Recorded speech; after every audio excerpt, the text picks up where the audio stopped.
volta e o assunto já está aqui, né? São Paulo Sporting Cristal, 3-0, com o Carlos Eduardo Mansur aqui. Eu tenho cadeira cativa terça-feira sempre, né? Uma pena que seja só terça-feira, né? A gente pode continuar batalhando aí por uma cadeira, né? A gente batalha por todos, mas eles, né? Eles também têm que atender aos outros, a gente tem que dividir com um coleguinha, né? É, mas eu não sou assim, eu sou egoísta. Isso, egoísta. Vamos falar dessa vitória do São Paulo, venceu o Sporting Cristal, avançou para as oitavas, em segundo do grupo na Libertadores da América. 2 dias depois de conseguir o título paulista, saiu da fila, o torcedor fez muita festa, a gente mostrou aqui no Troca de Passe, estava em casa sem chinelo assistindo, inclusive, Rafa. Falo mesmo, mandei até vídeo pro seu Sardinha. Pé descalço e assistindo ao Troca. Muito obrigada, Rizé. O Mansur deu uma abertura sobre esse assunto, falando sobre as equipes de maneira geral e essa afirmação, né, de Brasil e Argentina pela questão financeira, a força que tem hoje. São Paulo jogou metade dos jogos, né, 3 de 6, isso, com um time considerado reserva. O grupo era acessível e o único senão é a passagem em segundo lugar, sendo que dentro do que é a realidade do São Paulo, o título estadual tinha um peso ainda maior do que para outras equipes, pela longa fila, não só no Paulista, como de títulos de maneira geral, né, uma afirmação em princípio de trabalho por Crespo. Então, acho que entre mortos e feridos, como se fala no ditado, não sei se cabe tão bem no momento que a gente vive, mas é um São Paulo que pode falar que atingiu o que esperava, por mais que tenha passado em segundo. Num contexto como esse, onde tem tanto time em segundo complicado, né, e considerando que uma final é em campo neutro, a gente está falando de 3 fases, acho que o mais importante para o São Paulo, ou mais importante para o São Paulo do que para outras equipes, era também conciliar o campeonato estadual, né? Não sou ferrenho defensor, mas tendo a tentar compreender os motivos, entendeu? Claro. No fim das contas, eu imaginaria um São Paulo brigando por primeira posição no grupo, melhor classificação geral, uma situação melhor do que o São Paulo abrindo mão de metade dos jogos da primeira fase. Abrindo mão, força de expressão, né? Jogando sem o seu máximo, jogando sem a sua principal força. De certa forma... Desculpa, Rafa, te interrompi, não? Não, pode ser. De certa forma, assim, o São Paulo traçou uma meta, um objetivo e conseguiu. Isso aí é inegável. É evidente que a discussão real talvez não fosse se foi correta ou não a opção. A discussão ideal é por que é necessário fazer opção numa temporada que em tese mal começou, né? É o nosso calendário, que é o pano de fundo de tudo, que sobrecarrega os clubes de compromisso de uma forma que nenhum deles é capaz de cumprir. Então, as opções são impostas aos clubes a todo momento. E o São Paulo tinha circunstâncias muito específicas para cumprir. Tinha anseios, inclusive, da sua torcida. E um clube também tem que corresponder a eles, embora o torcedor tenha o seu desejo de ganhar hoje e o profissional, o dirigente, a comissão técnica precisam planejar a temporada como um todo. Naturalmente, são pensamentos diferentes. O que eu acho é que o preço dessa escolha a gente não tem como medir agora. A gente vai ter talvez lá na frente. E eu falo em diversos aspectos. O quanto decidir fora na Libertadores vai se tornar um peso no mata-mata, embora não tenha torcida, mas é sempre mais desconfortável. Qual vai ser o adversário que vai aparecer no sorteio?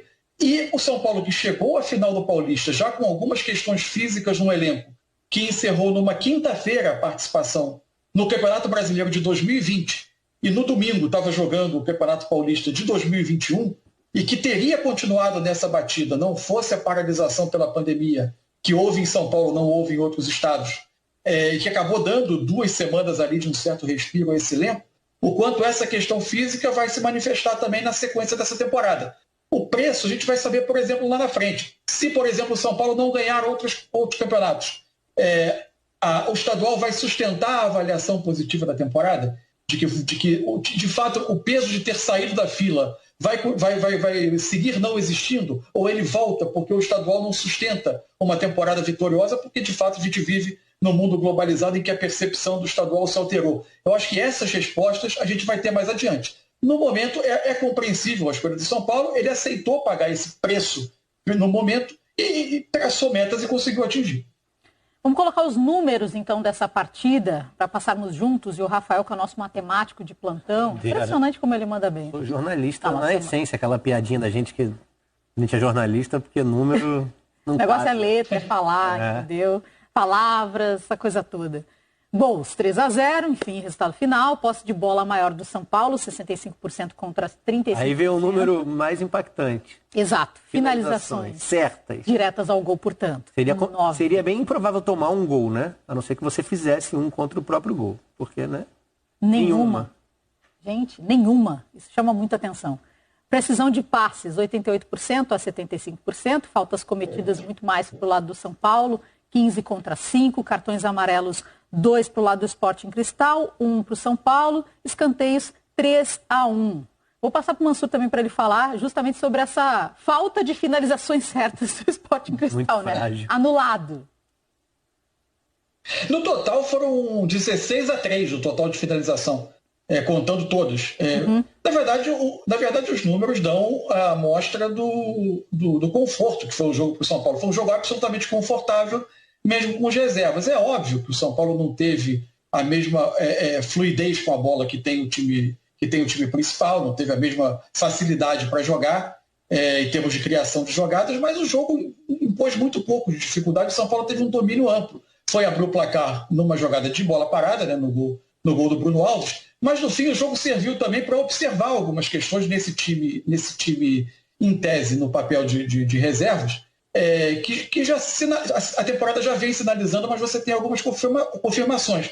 Por exemplo, o Rodrigo Nestor, né, que é um meia que é capaz de fazer o papel do primeiro, sem ser um volante pesado, mas com um ótimo passe, com um passe que rompe linha de marcação, com um jogador que faz a bola andar rápido, pode eventualmente jogar um pouco mais à frente como um segundo, enfim, é um jogador que vem se afirmando e é uma opção muito clara para qualquer tipo de jogo que o Crespo pode lançar a mão. O Rojas, que acabou fazendo gol, criando uma ótima oportunidade também, fez um gol bonito, inclusive, no jogo. É um jogador que vive um momento de renovação ou não de contrato, teve bons momentos no jogo. Enfim, observações também individuais, observações de jogadores que vão compondo esse elenco mais farto que o São Paulo montou para essa temporada. Inclusive, eu estava dando uma olhada aqui nas informações, nosso colega mesmo, José Edgar de Matos, colocou que foi uma noite para o Crespo, como disse o Mansur, observar também o Shailon ao lado do Nestor. Esse nome é legal porque, assim, o Nestor é como se... Ele pode ser esse primeiro cara, mas ele é bem distinto do Luan, né? Então é identificar como que você compõe para ele pode até jogar junto do Luan, né? Dependendo de como você vai fazer esse desenho num tripé no meio-campo. Mas o Shailon deu uma resposta legal e é um cara que meio que perdeu o bonde dentro do Morumbi, né? Dentro do trabalho do São Paulo, tanto que estava sendo emprestado, não teve muitos minutos nos últimos tempos jogando pelo São Paulo. E a resposta dele foi bem positiva hoje. O próprio Hernanes, que a gente sabe que tem um outro momento, uma outra dinâmica, participou ativamente do jogo, né, no período que teve em campo. E eu acho que o mais curioso desse desnível, do desequilíbrio, a reta final do jogo teve o Crespo pegando 2 caras no fim da fila, de opções de lado do campo que ele não utiliza tanto porque os corredores são dos alas, e ele colocou em campo Everton, Felipe e Bruno Rodrigues no lugar dos alas, né? Saíram o Orejuela e o Wellington. Teste livre. Sim, foi uma substituição que ele fatalmente não faria em outra realidade, num jogo mais disputado, equilibrado, enfim. Você pensar nisso num jogo de Libertadores, porque é o time reserva tendo uma modificação considerável, né? Tudo bem, a partir dos 30, praticamente 32, 33 do segundo tempo. Mas ainda assim, os dois praticamente ao mesmo tempo, né? Uma mudança bem forte, assim, de estilo dentro das substituições, né? Inclusive... Para quem tem tanto jogo, né? Tanto jogo, pouco campo de treino, o jogo acabou oferecendo essa possibilidade, pelo menos por alguns minutos, ele observar opções totalmente fora do roteiro habitual. Inclusive, eu ia trazer aqui só uma informação, só para a gente pontuar em relação ao Bruno Alves, que foi responsável, né, por marcar o gol de número 300. Marcante. Gol de número 300 do São Paulo na história da Libertadores. Depois veio 301 e 302. Como é que é? Eu não... Na mesma partida. Gol de número 300. Eu entendi tua dúvida. Vamos botar a polêmica, não? O Mansur vai saber. Você vai passar para ele isso? O cara é uma enciclopédia. Eu tô botando na podre, né? Eu não sei falar. Uma bola quadrada. Tricentésimo, não? Tricentésimo. Gente, tricentésimo. Para mim é gol número 300, tá bom. Vou até checar aqui para ver se eu não tenho nem dúvida. O cara tricentésimo. Isso é culpa, sabe de quê? Da gente ficar. A gente trabalha falando, não trabalha escrevendo. O Mansur é rei na escrita também. Vou comprar um caderno igual do Mansur. Começar a ficar escrevendo mais, assim. A gente fica digitando, não é a mesma coisa. Eu fico aqui, enquanto eles vão conversando, eu também vou anotando, para não esquecer o raciocínio que eu quero falar depois, o assunto que eu quero puxar, porque aqui, né, eu sou levantadora de vôlei ou saída de bola, como a gente já falou. Confirmado, hein? Confirmado. Confirmado, tem poucas pessoas que eu coloco em podre no ar, cara. O Mansur é uma delas. Porque ele sempre desenrola, entendeu? Muito sabe, bom. Busquets, Pirlo. Sim. No meio dos caras não tem espaço, Iniesta, sabe? Ele arruma um jeito. Ele dá um jeito. Ele acha um espacinho e fura. Tá começando a um nível de exagero que nem eu vou acreditar. Para, Mansur. A gente tá aqui falando a verdade, uai. Aqui na Hashtag Troca de Passos tinha uma pergunta, já pensando para o futuro, mas vou colocar aqui do Douglas Reis, tem a ver com o nosso assunto. Quais os desafios que o Crespo pode encontrar daqui para frente? Gente, a fase está boa, ele está fazendo essas experiências em plena Libertadores, como a gente estava falando, mas é claro que o ano ainda, estamos aí na metade da temporada, digamos. O mais difícil vem agora, né? Exato, vem Brasileirão. O nível de exigência só vai subir. Embola tudo. Eu acho que é isso, é dar essa resposta em contextos mais desfavoráveis, né? E principalmente, assim, é algo que é marcante nesse princípio, já que ele usou bastante o time reserva, mas é conseguir encontrar soluções que sustentem um nível, né? Porque ele vai precisar em algum momento, porque a temporada é um reflexo, não só pela utilização em 2021, mas por considerar essa temporada um 2020B, né? Estar grudado é algo que a gente não vivenciou no passado recente. Então a gente não tem como ter uma noção exata do que vai ser uma reta final de temporada em 2021 com toda a bagagem de jogos, o excesso que os atletas têm ainda de 2020, né? Então não é nem só o trabalho do Crespo, é o que foi feito em 2020. Tudo isso tem um peso. Então você ter um grupo, vamos lá, de 17, 18 caras que te dão uma consistência assim acima da média, o nível apresentado até aqui é muito bom. Ele vai ser provado em ainda mais alto, né? Mais pra frente. Mas você precisa mais do que 11 caras te dando essa resposta. Pensando no que o São Paulo tem para conquistar. Brigando em cima do Brasileiro, como foi a exigência no passado, chegando longe na Libertadores. Então, assim, os objetivos são muito altos, né? E a partir daí você precisa ter uma resposta mais clara, assim. Não que ela não exista nesse primeiro momento, mas o desafio, né? Os desafios vão exigir mais do São Paulo daqui para frente. Vamos colocar Opa, fala, Mansur. Desculpa, é só um detalhe. Algumas semanas atrás eu conversava com fisiologistas e preparadores físicos de clube sobre essa questão da temporada emendada uma na outra. Basicamente duas perguntas, quer dizer, como fazer para a manutenção desses jogadores? Quase todos respondiam lá. Muito controle da carga de treino, 2 minutos em campo, o máximo de teste possível para tentar medir o desgaste. E aí eu perguntava, e como esses jogadores vão estar em outubro? A resposta de quase todos, a gente não tem ideia. Porque nunca houve uma sequência tão grande emendando uma temporada na outra com tantos jogos. Então, em outubro de 2021, por exemplo, como esses jogadores vão estar reagindo? É impossível dizer agora.